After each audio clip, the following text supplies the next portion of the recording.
Well, good morning.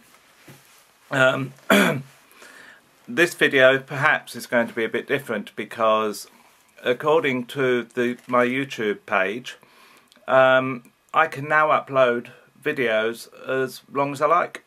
It seems I've been a good boy. I don't quite know what I've done or not done to attain this level of achievement, but that's what it says. I'm still going to do a pause at the end of 10 minutes just in case they're lying. Anyhow, I've woken up rather stiff again this morning, but despite taking my pills it hasn't really I haven't unstiffened, and you almost didn't get a video this morning because as I was coming into this room I toppled. But I grabbed hold of one of the knitting machines. Oh yes, this is my knitting machine room. There's one there and there's another there. There used to be a whole load of knitting machines in this room, but unfortunately I can't make use of them now. So these two I use to still make sweaters with, and as you know, I'm still in the middle of doing this one, which is a cashmere and silk doodah, but anyway, I haven't done the sleeves for that yet. I heard something really funny this morning. Excuse me while I tip over to the side. It was a quote from, oh fudge, somebody Maney, a woman, Mabel Maney. I'd never heard of her, but she's an author, and she's an author of a series of books called Nancy Clue, the title of which will give you an idea of what they're about, if you've ever heard of Nancy Drew. But these are Nancy Clue. Anyway, I really laughed out loud for quite some time, and I couldn't control myself enough to tell John what I found so funny, because he was on the phone. And anyway, she said, for the longest time I thought I wanted to be a nun, but then I realised I just wanted to be a lesbian. I do think that's funny. That is very funny. It really tickles my fancy, as they say. I thought it was hilarious. But anyhow, now, I had thought of some really profound stuff to say today. Stuff that would change your life forever. Oh, but fuck it, you just get whatever comes out. So, excuse me while I try and get myself comfortable. Oh, look at this. I've got to show off what I'm wearing again. Isn't this nice? Nice and loud. I think it's a Joe Brown. I'm not sure. I think it is. Anyway, do you know, it really pisses me off when I see these ads that have this catchphrase, "because you're worth it," attached to it. It's a load of bollocks. And what really annoys me is the actresses that they have to push whatever it is they're bloody pushing at you, are lying, and they're doing it for money. And I really think it's unethical. And I wonder if they really think that they will get away with this. That, you know, that they can sow but not reap. Because we all do. We all sow. We all reap what we sow, eventually. And why do I find it so bad? Well, because these women do not look like themselves. It's quite simple. The stuff they're pushing at you, this fucking face cream that's going to make you look 30 when in fact you're 60 bloody 5. Well, for a start, the face you've got you earn. It's as simple as that. Or, you know, it's depending on what you've done with yourself, how you think. Seriously, how you think has got an awful lot to do with the way you look. Haven't you looked at some people and you just think, just from the look on their face, you can tell, God, he's a grouchy bastard, or she's a nasty piece of work, just because of the look they have on their face. You know, some faces have bitch or bastard written all over them. And other faces, you know, you can see when someone's in a lot of pain, either physical or emotional. Although, to be fair, the emotional pain thing, and perhaps some of the physical pain thing too, some of us are really good actors. Let's face it, we are. And but you know, a person with a little bit of knowledge, I guess, about other people can soon pick it out. But anyway, let me get back to these friggin' adverts. Because you're worth it, it's not true. You're not worth it at all. That isn't the point to this. The point to this is these people who go and do these adverts for piles of money are lying. And I don't know how they justify it to themselves. Why are they lying? Well, because not even they look like they do. Do you get what I mean? It's all camera. It's all makeup. It's all farting about with the image afterwards. If you've ever watched Desperate Housewives, which I think is really good, I think it's very funny, and Brie is my favourite character, and I really can't understand why, because she's an utter bitch, and she's just the sort of person I would hate in real life, but she's my favourite character. I really like her. Well, I don't like her, actually. But if I was going to have any of them as a friend, it would be the blonde one. And whom oh dear, I shouldn't have got into this because my memory is terrible. You know who I mean. The older one, who also she played a transvestite in a film, which she starred in, called Across America or something like that. Anyway, I really like her. The blonde, no. Susan, I just want to slap, I think. For God's sake, pull yourself together, woman. Grow up. Anyway, Gabrielle, the whole point to this. Gabrielle.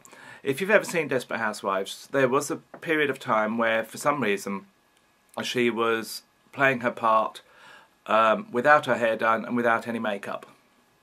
And that shows you exactly what she looks like in real life. You know, so why is she doing these Because You're Worth It ads? And pretending that a bloody jar of cream makes her look the way she looks. It isn't. It's a makeup artist and a camera. No one looks like that. And do you know, on the covers of magazines, men's magazines, that are, you know, directed at making them look every bit as ridiculous as the women, you know the abs that they show, they're false. It's all done by shadow and makeup. And according to some doctors that I heard on the TV who were discussing this, you can't get abs like that without steroids anyway. And why would you want to look like that? I mean, most of these men look like they could do with a good meal. They look, you know, I like muscle, but I like a bit of flesh on it, thank you very much. You know, you don't want it too hard.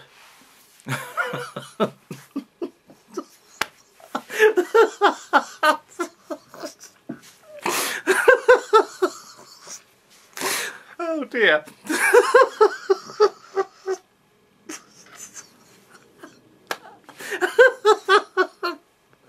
Oh dear. Oh dear, that lesbian woman really got me started today.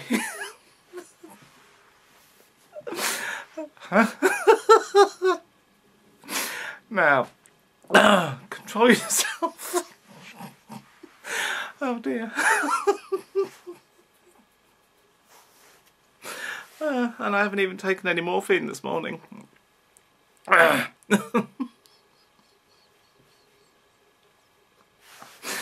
always manage to say not quite what I meant. But anyway. Okay, right, now. Listen, I'm going to pause now. I'm not going to say anything. I'm just going to stare at the camera because I'm coming up to 10 minutes.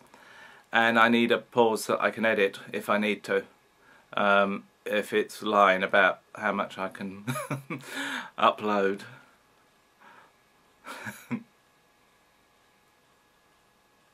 That'll do. A few minutes. I mean a few seconds. Anyway. Do you know, so much of our adverts and newspapers and magazines are all aimed at constantly telling us that we ain't good enough. And we wonder why people have problems. We wonder why people are so fat. Well, one of the reasons people are so fat is because of this bloody lie, this stupid food pyramid that they brought out, what, in the 60s or 70s, which is when everyone's weight started to shoot up, which said that the majority of our diet ought to be carbohydrate, which is bad, bad, bad. Not good for you at all, and it's why you get fat. Carbohydrate turns into fat just like that. You should know. Look at a donut and look, see how much weight you put on. No, quite seriously, it's true.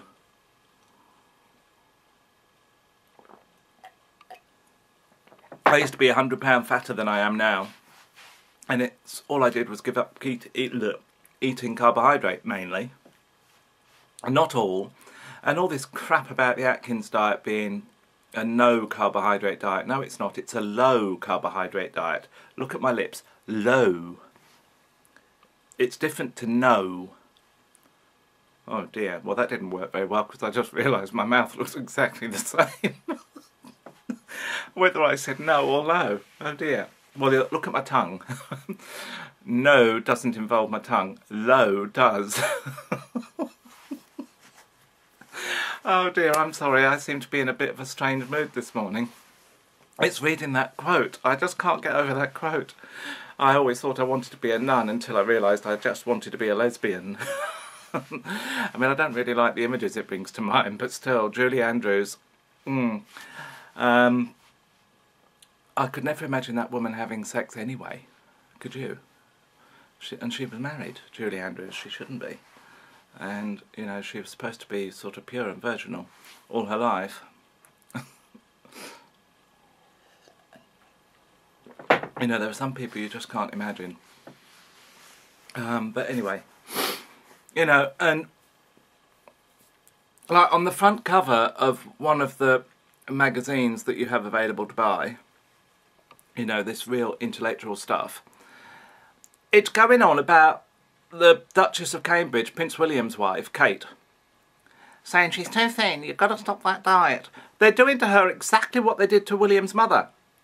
And by the way, I'm not sorry that News of the World has gone. I haven't bought a newspaper since the day Diana died. And you can figure out for yourself why. I mean, journalism has become such a creepy profession. I know there are good ones who do it for the right reasons, but most of it is shit. And you just have to go into the supermarket and look at the magazines and the newspapers and the crap they have on them. And it's our fault, of course, because we buy the bloody stuff. Or rather, it's your fault, because I don't buy it. You know, I don't really give a shit. Who rogered who? I don't care. I don't care what some footballer does, you know, if he pays prostitutes for sex. That's up to him, isn't it? It's not got fuck all to do with you. Or me. Imagine if we lived our life under the microscope. God. It's terrible. They don't owe us anything. Apart from that, they earn a huge amount of money, which of course is what all this is about. It's about jealousy. Pure and simple. That's why people say such terrible things about other people. And whilst I'm on the subject, I don't like comedy that is about knocking other people down and being nasty about other people. Real people too. I don't mind, you know, jokes that are non-specific, but I do really object to jokes that are about real people, even if they can be funny, because, well, we just shouldn't do that. Anyway, but it's a really tough job nowadays to think that you're good enough, that you come up to the mark. But, you know, you have to ignore everything that society says, more or less, and be yourself. That is life's hardest battle, is just to be who you are. People are so afraid that they aren't good enough, and if they are who they are, that people won't like them. Well, I tell you something. I've changed dramatically in the last few years. Once I realised that the reason I'd been physically and sexually and emotionally abused all through my childhood had absolutely nothing to do with me, but was to do with the people who did it. I hadn't been singled out. I could have been anybody, and whoever had been, oh shit, It wasn't because I was who I was, it was because of who they were. That's what I'm trying to say. So in other words, I could have been a completely different child in exactly the same position, and that child would have been abused. But I was there, so it was me. But it wasn't because of who I was, and I thought that was the case. So even after, I mean, I did have a big change in the 90s. In the middle 90s, I started to have severe flashbacks. I ended up in the corner of my living room screaming my head off. And absolutely terrified, and I didn't know why. And it was because finally the stopper had come out. You know, I just couldn't push down any more pain. Yes, another friendship had gone down the tubes. I had ended up being treated really badly by somebody. And again, I should have trusted my own instincts that this person was, this woman was in love with me. I've had that happen more than once. And stupid me doesn't sort of recognise it. But I did recognise it with her because she made me feel creepy whenever she touched me. And I know that's a horrible thing to say, but it's true. I got the creeps, and it did remind me of when I was a child. Anyway, when she finally realised that she wasn't going to get anywhere with me, she turned really nasty. And anyway, it was not long after that that this flashback happened. And I'm sure it was because that particular incident, I'm not blaming her, and actually it was a very good thing that happened to me, so, you know, if she wants to take credit, that's fine. But it was just too much, you know. I just couldn't squash any more down. At least that's what I figured out afterwards, so not at the time, of course, because I didn't know what the hell was happening to me. Anyway, within a week of that, I was in therapy with this really, really nice man, who, by the way, had been described by a medium to me previously, even down to the fact that he drove a white car, and I was told that this man was going to have a very good influence on my life and would change it. And of course, me being me, thought, oh shit, I don't want that to happen, I'm with John. But of course it wasn't that sort of relationship at all, thankfully. And he was the head honcho at this place where you would go for therapy. And he saw clients and then decided which therapist was best for that particular client. Well, when I left, he said he'd phone me in 2 or 3 days and let me know who would be, I think he said he'd phone me the next day, whatever. On my drive home, I kept thinking, oh God, I hope it's him. Oh God, I hope it's him. The reason being was he was little. He was a little grey-haired man, and I wasn't frightened of him at all. And I found, well, actually, the whole time I was with him, I just cried. And I couldn't have done that if I didn't feel safe with him. It's a wonder he even could figure out what I wanted to see him for, because I didn't stop crying. But of course he knew what his job was, so he understood why I couldn't stop crying, and I didn't really need to tell him. Anyway, when I got the phone call, he said he would be my therapist, and he was. And he made a commitment to me that he would be there for me 24/7, no matter what. And he was, for 5 years. And seriously, I mean, there were times when, in the early hours of the morning, he had to, once he came to our house, and to our flat, and, you know, on the phone, other times. I mean, even John had called him when I was really having severe flashbacks, and he didn't know what to do. He was beside himself, poor man, and so was I. And anyway, this man, and you know, he never ever made me feel bad. And I've forgotten what the hell it was I was talking about. Oh right, yes, I was talking about how, you know, the big battle in life is to be yourself. That's all you can be. And, you know, if your life is full of pain and you're never comfortable, it's because that's who you're not being. You cannot be what other people want you to be. They've got no business wanting you to be anything anyway. I'm pausing now.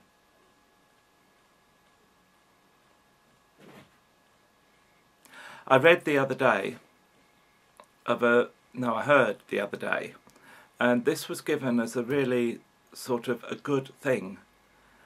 This man said his life-changing moment was when his first child was born, and he realised that he now had the opportunity to mould her into what he thought would be a good citizen of his country. And I thought, fuck you. That's not what you're supposed to do. You don't mould children into what you want them to be. You guide them to be who they are. That's what causes all the bloody trouble in this world. Why do people think that if you allow children to be who they are, they're all going to be bloody Charles Manson? God, that's sick.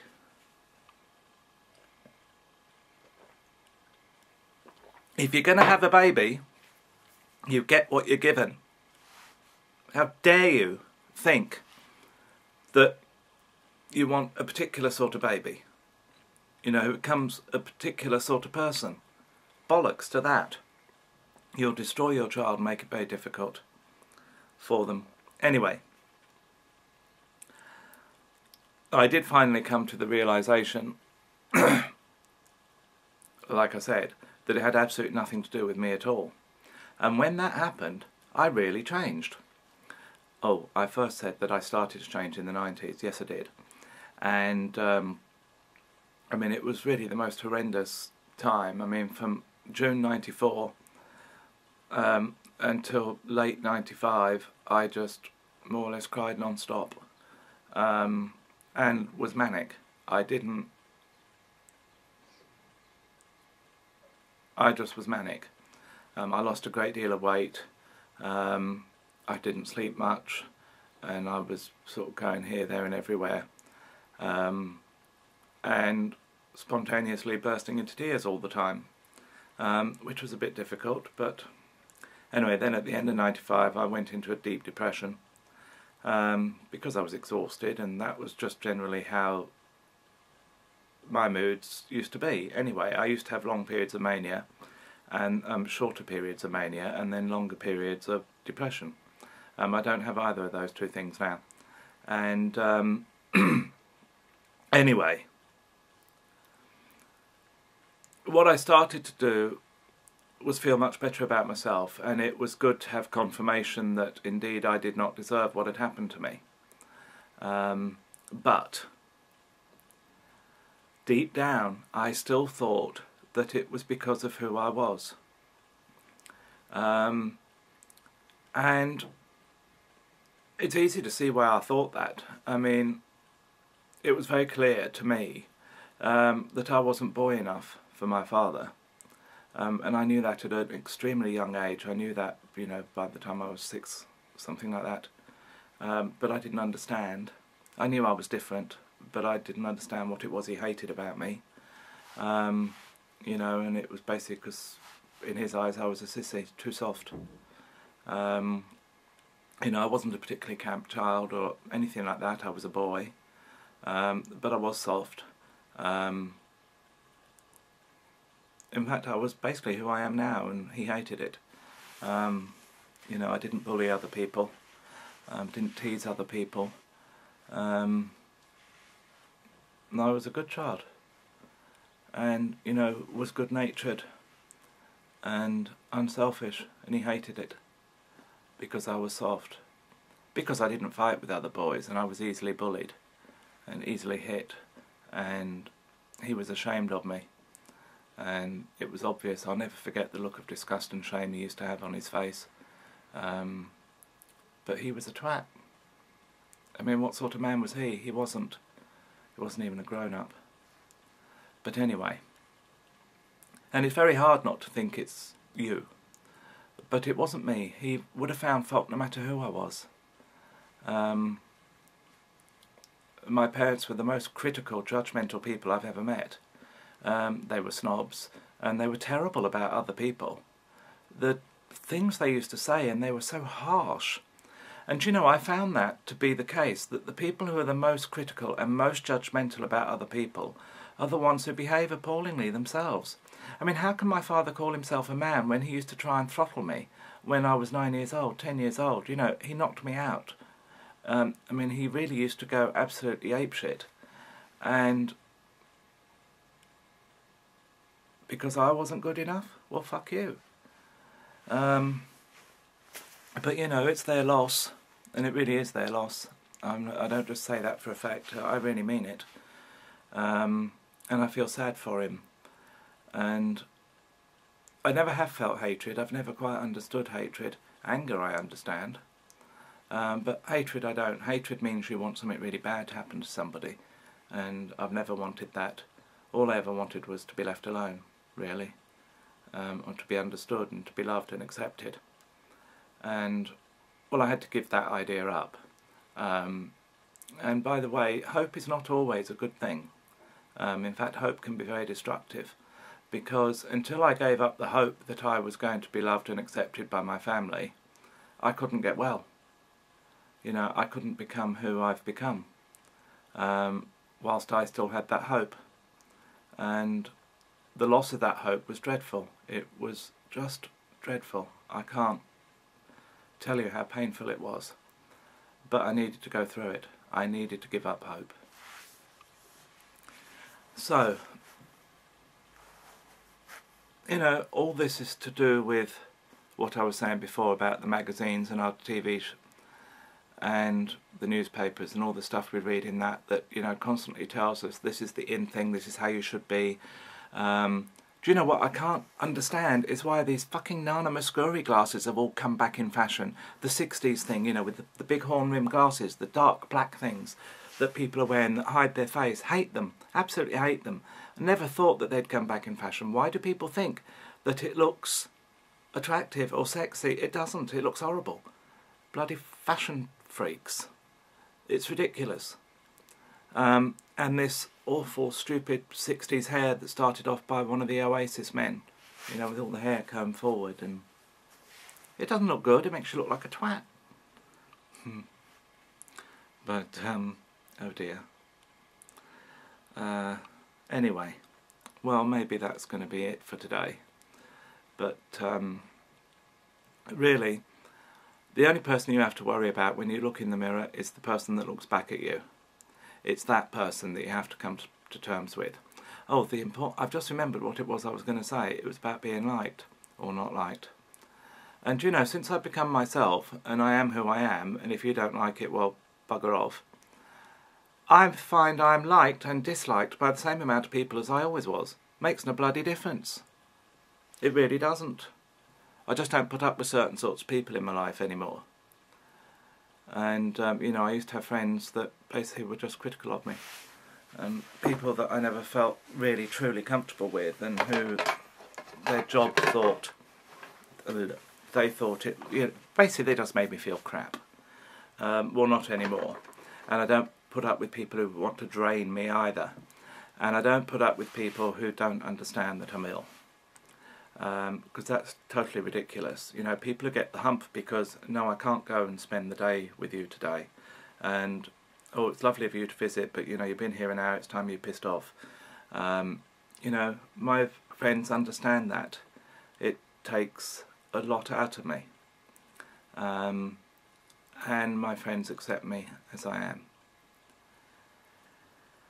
Oh, and I tell you how relaxing it all is to not constantly be on guard, you know, or to be this person with that group of people, and this person with that group of people, and this person with that group of people. It reminds me of a Carly Simon song called The Girl You Think You See. And that song's exactly about that. She's in love with this man, and she is desperately in love with him, or so she thinks. And in this song she's telling him that, you know, she's quite willing to be whatever he wants her to be as long as he loves her. Very sad song, really, when you think about it, and I'm hoping that she understood that at the time, that she wrote it. Perhaps she didn't, I don't know. But there we are. There's no such thing as not being good enough. Sometimes our behaviour's not good enough at all. But we can alter that. That's why I'm going to pause again, because I'm at the end of another 10 minutes, believe it or not. No, I'm going to leave that for another day. So I'm going to go, and this has been fun. And actually it is quite fun, because, you know, it makes me make myself look presentable every day regardless, because I'm vain. And there's no way I'm coming on here, you know, unshaved with my hair in a mess and just wearing a baggy old t-shirt. So thank you for that. You make me make the effort, and it does me good. Have a good day, people.